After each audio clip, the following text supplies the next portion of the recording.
PTI रहनुमा असद उमर कहते हैं कि इलेक्शन कमीशन 90 रोज में इलेक्शन कराने का पाबंद है। माशी हालात आड़े नहीं आ सकते। जुमेरात को पंजाब में इलेक्शन का फैसला हो जाएगा। पीटीआई रहनुमाओं के खिलाफ झूठे मुकदमा दर्ज किए। कोर्ट ने कहा कि इसके अंदर कोई इबाम तो है ही नहीं, तो बिल्कुल सीधा साधा केस है। इसके अंदर कोई कॉन्स्टिट्यूशन की इंटरप्रिटेशन की जरूरत नहीं है।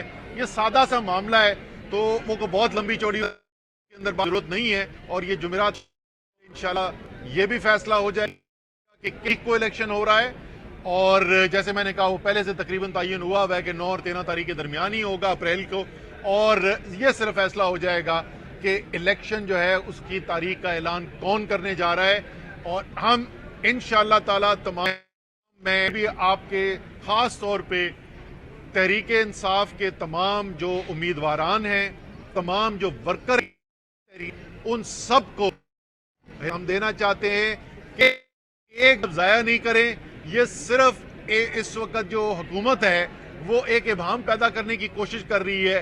और उनकी कोशिश ये है कि आप अपने हलकों में ना उतरें और आप अपने इलेक्शन का काम ना शुरू करें। आप फौरी तैयारी, जिसने अभी तक नहीं शुरू की है, वो फौरी तैयारी शुरू कर दे। स्टार न्यूज़, जियो पाकिस्तान के लिए।